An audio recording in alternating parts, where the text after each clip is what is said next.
বীর চত্বলা টিভি। মানির রহিম,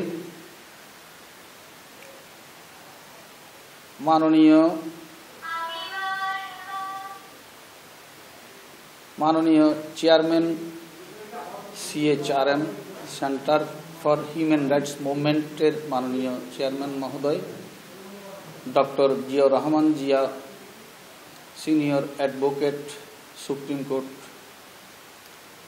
মাননীয় secretary general doctor Mujahidul Islam Mujahid, advocate, supreme court, joint secretary general Giasuddin Samrat, আসসালামু আলাইকুম। আমি আজকে CHRM এর প্ল্যাটফর্ম থেকে সেন্টার ফর হিউম্যান রাইটস মুভমেন্টের পক্ষ থেকে আমাদের দেশে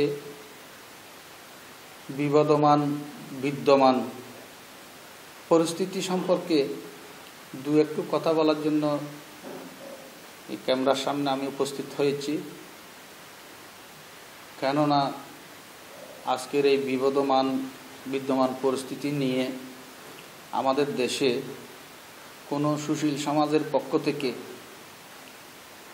কোনো মিডিয়ার পক্ষ থেকে, সামাজিক সংগঠনের পক্ষ থেকে, রাজনৈতিক দলের পক্ষ থেকে আমাদের বাংলাদেশের 18 কোটি মানুষের মধ্যে আনুমানিক 1.5 কোটি নেতৃস্থানীয় মানুষ ছাড়া বাকি 16 কোটি মানুষের ন্যায্য দাবি, মৌলিক অধিকার, আমাদের নিরাপত্তা, সামাজিক মর্যাদা, নাগরিক অধিকার এই সম্পর্কে একটা কেউ কোনো কথা বলছে না। কিভাবে এই দেশটা স্থবিরতার দিকে চলে যাচ্ছে, স্থগিত হয়ে গেছে বিভিন্ন কর্মকাণ্ড, প্রশাসন হয়ে গেছে স্লো, পুলিশ প্রশাসন বলেন, ট্রাফিক বিভাগ বলেন, রাস্তাঘাটে চলাফেরা করতে দেখা যায় প্রায় তারা আন্তরিকভাবে পরিশ্রম করতেছে না, আন্তরিকভাবে কাজ করতেছে না, সবগুলো কেন জানি একটা স্থবিরতার দিকে পড়ে আছে। সেই সাথে আমাদের নাগরিক অধিকার আমরা মনে হয় হারিয়ে ফেলছি বলে মনে হচ্ছে।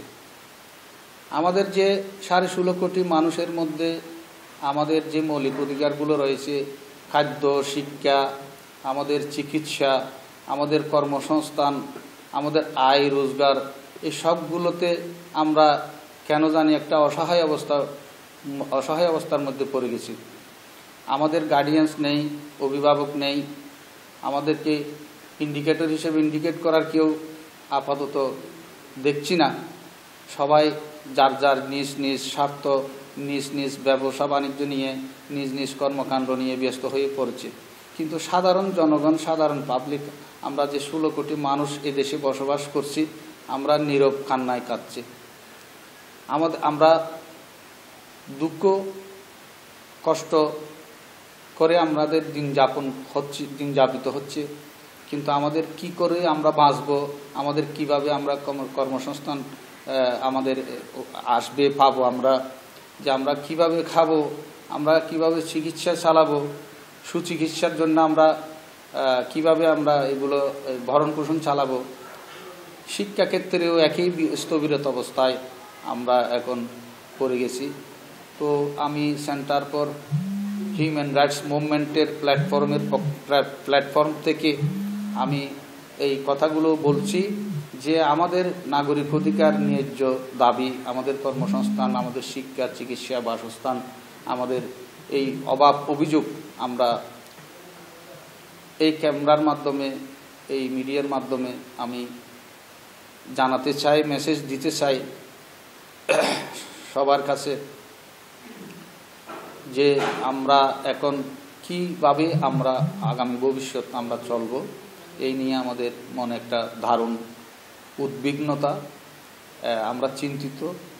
এখন আমাদেরকে এই 16 কোটি মানুষের জন্য কে ভাববে, আমাদের ভবিষ্যৎ নিরাপত্তা কে দিবে, আমাদের নাগরিক অধিকার আমরা কিভাবে প্রতিষ্ঠিত করব, এটা আপনাদের কাছে আমাদের হিউম্যান CHRM-এর পক্ষ থেকে আমি প্রশ্ন রাখছি।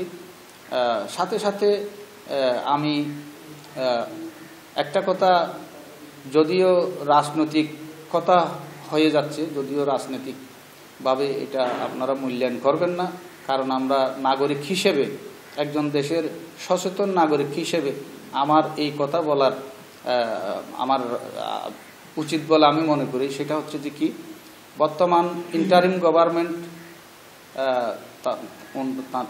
তানারা এই যে রাষ্ট্র পরিচালনার ক্ষেত্রে আমার মনে হচ্ছে যে তারা কিছু ক্ষেত্রে সবল হলেও বেশিরভাগ ক্ষেত্রে তারা দুর্বল, অনভিজ্ঞ। খুব অচিরেই একটা নির্বাচন দিয়ে রাজনৈতিক দলের কাছে ক্ষমতা হস্তান্তর করে দেশ পরিচালনার দায়িত্ব বুঝিয়ে দেওয়া প্রয়োজন। এটা আমি আমার ব্যক্তিগত মতামত, ব্যক্তিগত চিন্তা। আমাদের জনগণের পক্ষ থেকে আমরা চাই একটা রাজনৈতিক সরকার এদেশে আসুক অচিরে, এবং এই দেশ পরিচালনার জন্য রাজনৈতিক দলের উপরেই এটা দায়িত্ব অর্পণ করতেই হবে, এবং সেছাড়া আর কোনো উপায় আছে বলে আমি মনে করি না। কারণ অর্থনৈতিক উন্নয়নের ক্ষেত্রে, তার শিল্প কারখানা সচল করার ক্ষেত্রে, অবকাঠামোগত উন্নয়নের ক্ষেত্রে, সবগুলোর ক্ষেত্রে রাজনৈতিক সরকার ছাড়া আসলে সম্ভব নয়। এটা আমি 16 কোটি মানুষের মধ্য থেকে একজন সচেতন নাগরিক হিসেবে এইটুকু আমি আমার বলার অধিকার আছে বলে আমি মনে করি, আমি বললাম। বাকিটা দেশের যারা শাসনতন্ত্র যারা পরিচালনা করে, যারা রাষ্ট্র পরিচালনা করে, তারা এটা অবশ্যই ভাববে। তাদের প্রতি আমাদের এটা আবেদন থাকলো, আমরা নাগরিকেরা আমাদের নাগরিকদের অধিকার সম্পর্কে আমরা খুব ইয়ার মধ্যে আছি, অবহেলার মধ্যে আছি। সেই হিসেবে আজকে আমার এই কথাটা বলা। আপনারা এটা এই দেশের সরকার, অন্তর্বর্তীকালীন সরকারের প্রতি এটা আমাদের জনগণের পক্ষ থেকে এটা আকুল আবেদন। আপনারা অচিরে আমাদের এই ভাগ্য উন্নয়নে, নাগরিকদের অধিকার উন্নয়নে, নাগরিকদের দাবি পূরণে আপনারা একটা নির্বাচন দিয়ে রাজনৈতিক সরকারের কাছে ক্ষমতা হস্তান্তর করুন। আসসালামু আলাইকুম ওয়া রাহমাতুল্লাহি ওয়া বারাকাতুহু। বীর চত্তলা টিভি।